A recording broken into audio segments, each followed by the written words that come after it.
As the Torah introduces us to Avram Avinu, it seems to introduce him with one person constantly by his side, his nephew Lot.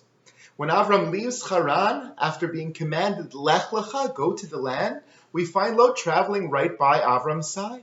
No one traveling in either the family or the entourage of Avram Avinu is mentioned by name except for Sarah and Lot. And Lot is actually mentioned more times than Sarah. The first pasuk it says, Vayelech ito Lot. Avram is traveling and Lot was with him. Only in the second pasuk does it ever mention Sarah. Vayikach Avram et Sarai ishto. And then again, that Lot ben Achiv, Lot is mentioned twice in the span of these two psukim, coming along with Avram. Then they come into the land. Unfortunately, after their arrival, they face the famine that forces them to leave and to go down to Egypt for sustenance. Although the pasuk which describes their descent to Egypt says, Vayer Avram Mitzrayim, as if to indicate that Avram was traveling alone, we know from later details in the story that Lot is there, once again, right by his side. In fact, Rashi, much later in Parashat Vayera, tells us that according to Chazal, Lot played a crucial role in the plan that Avram put in place to protect himself from the licentious jealousy of the Egyptians. Lot knows of the ruse that Avram was pulling off on Paro, pretending that Sarah was his sister, and he doesn't reveal it. Lot is later rewarded for his silence by being saved from the destruction of Sodom. Lot is with Avram every step of the way. Lot plays a critical role in being Avram's partner, according to Chazal. Lot is there when Avram comes into the land. Lot is there when Avram has to leave the land. And then going forward in the story, when Avram returns from Egypt, Lot is there once again, right by his side. The pasuk says, "Vayal Avram mitzrayima hu v'ishto b'chol asher lo v'lot imo." Again, reinforcing not just that b'chol asher lo, everybody was with him, but specifically Lot was with him. Moreover, at this point in the story, the Torah highlights that they not only returned together physically, but were following the same life course, both being financially enriched by the experience in Egypt, coming back with great wealth. After the Torah says, "Va'avram kaved me'od b'mikneh v'kesav v'zahav," describing all the wealth that he had garnered in Egypt, it says, "V'gam lelot ha'olechet Avram hayatzon v'akar v'olim." Lot also profited from this experience. They were literally going through life in tandem. It's at that point in the story when this bond between them begins to dissolve. The wealth that they had accumulated in Egypt seems to get in the way of the close living habits that had governed their relationship up to that point. They could no longer be supported by the same pastures. Their herdsmen were getting into fights, and the rift deepens. Avram concludes that the only means of preserving his relationship with Lot is actually to separate from him. We're brothers. Halo kol haaretz lefanecha. Hipared na me'alayim asmol ve'yamina v'im hayamin ve'esmeila. We have to separate. Go anywhere you want in the land. You want to go this way, great. You want to go that way, great. We'll go our separate ways. And anashim achim anachnu. We'll be great friends. We'll be great relatives. We'll have this bonded relationship between us will continue. At this point, for the first time in the Avram narrative, Lot is no longer there, accompanying Avram along his way. Lot goes off on his own, as Avram suggests.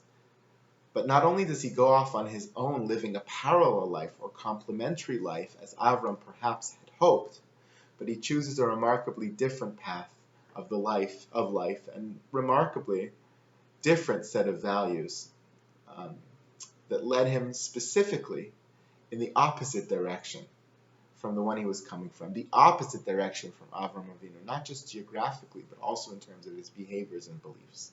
The Torah reinforces to us that Lot's choice to live in the Jordan Valley was driven by his hedonism. He chooses to go to a place like Sodom that had morals that were antithetical to those that he saw in Avram's house. He sees the Kikar HaYarden, it's fully flourishing, he wants to seek after it. He sees Anshe Sodom Ra'im v'chateim l'Hashem me'od. And according to Rashi, it's not happenstance that he chooses Sodom despite the fact that they were Anashim Ra'im, but Af al pi chen lo nimna Lot milishkon imayim. It wasn't by accident that he ended up there. He knew what he was getting into, and he chose that life. Perhaps he felt he fit in that life. Avram and Lot rode the highs and lows of life together and seemed to be very much on the same page. Lot seemed to have learned from Avram and seemed to have adopted his ways and seems to have fit like a glove into the fabric of his family.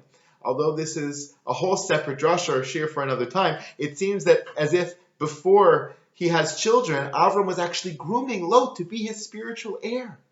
And yet, when push comes to shove, when the going got tough, when the glow and the allure of another life beckoned to Lot, Lot chose an entirely different path in life.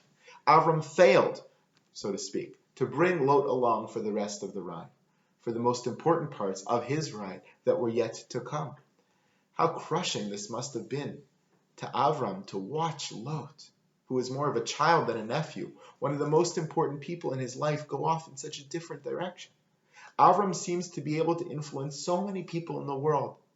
From the time they were in Haran and beyond, Avram, the consummate iconoclast, was able to be mekarev people to ethical monotheism. He had a whole following of converts from the most far-flung religions and places in the world. As Chazal point out, he had a whole entourage of people that he had been mekarev. Avram, the trendsetter, was able to be the master teacher, provider, inspirer, connector, bringing people way out there in the world to his beliefs. And yet, he seems to fail at bringing along Lot, a member of his own household. How disappointing this must have been. Rav Avigdor Nebenzahl, he should live and be well, chief rabbi of the old city of Yerushalayim, in his Sefer Ki Mitzion, notes that one of his students asked him about this apparent failure of Avram Avinu.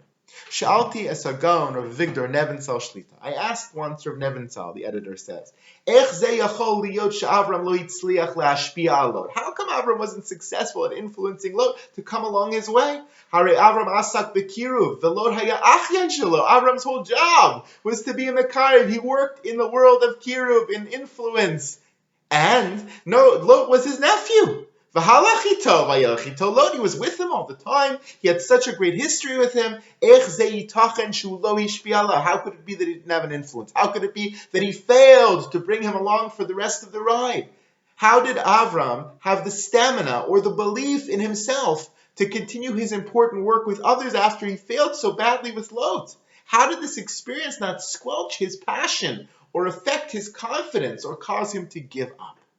Rav Nebenzahl explained to his student that there was an important realization that Avraham Avinu must have come to that is both humbling and empowering, a realization that fueled Avram's ability to overcome his disappointment and not let it get in the way of his mission.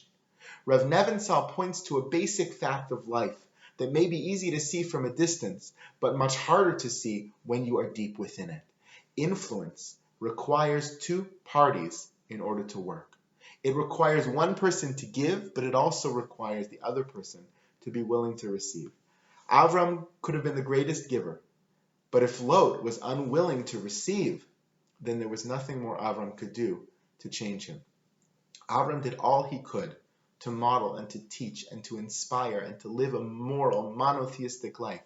But after a certain point, Lot was not willing to listen and to receive that training. Because of that perspective, even after the devastating failure or bump in the road, Avram had the confidence to continue to teach and pursue his dreams and have an impact upon the rest of the course of human history. As Rav Nebenzahl says, Mistama Avram hitchil es hakiruv shelo ima mishpacha shelo. Avram probably started this whole venture with those closest to him. Ve'im ken nimtza she'Avram rashu lo yitzliach lashpia al mishpacha shelo. And he saw with Lot that he failed with his own family, with his closest inner circle, and yet he still went in order to try to positively influence others. Bekalus, haya Avram yachol omar la'atzmo. Easily Avram could have said to himself, "Es mishpachti sheli lo itzlachti lekarev, ech atzliach lekarev anashim achrim." I failed my family. How am I going to succeed with others? Kal v'chomer. Va'azu lo haya ha'Avram shehu haya. But if that were the case, Avram never would have amounted to be the Avram we know him to be. Baruch Hashem lo amar et zeh. Thank God he didn't say that. Avram yada she'adavar haya talui belot velo bo. He knew that the issue was not with him. He was giving lovingly and passionately and truthfully. The issue was with Lot not being able to receive or to listen. Lachein lo hisyaesh. Therefore he didn't despair. V'himshich halei, continues on. We see the fruits of his labor. We see how successful he was able to be at the rest of his ventures in trying to go forward in his mission. We are all leaders and teachers in some way within our own spheres. We have touch points with family members, with family, with friends, with perfect strangers dozens and dozens of times a day, even during a pandemic, with so many chances to have a constructive impact on others. We have so much to learn from others, but also so much to add and to teach it, to contribute each at our own level, in our own way, in our own manner to those around us.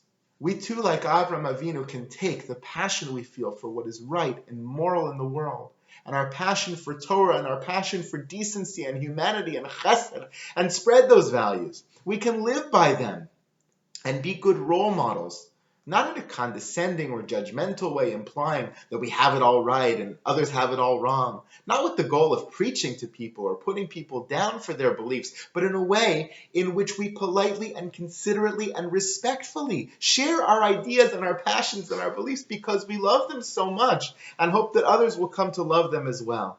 It would be wonderful for us to remember that we do have that kind of ability. However, once we do realize that, we sometimes run the risk of placing this huge burden upon ourselves as we attempt to help others or teach others or keep others out of trouble, imagining that their entire fate rests in our hands and depends upon us. While we can indeed have a positive influence upon people, we must also remind ourselves that at the end of the day, the person must be receptive to what it is that we have to offer. There are times when we fail to have an impact on the world because we took the wrong approach, or because we didn't try hard enough, or because we didn't take enough time to understand those around us, or whatever the case might be. But there are other times when we truly do our best and still may not be successful, since ultimately that success is dependent upon others who must be receptive in order for the two-way street to work. It's humbling to recognize our limitations, but also quite freeing and quite empowering, since it helps us to recognize that all we can do is try our best, and that there are so many other factors at play which are way beyond our control. In our moments when we desperately want to have a positive impact on a person or an event or a place and find ourselves unable to be successful, perhaps we can remind ourselves that while Avram was the best poster child for the godly way of life and was able to influence thousands, he was unsuccessful with Lot, who was closest to his home and his family. And there was simply nothing more he could do about it. We may not be successful at every interaction, but that doesn't mean we give up on ourselves or on our beliefs or on our mission or on the hope of being able to positively shape our world. Wishing you all a Shabbat Shalom, a safe, healthy, peaceful, and successful Shabbat and week ahead. Thank you so much.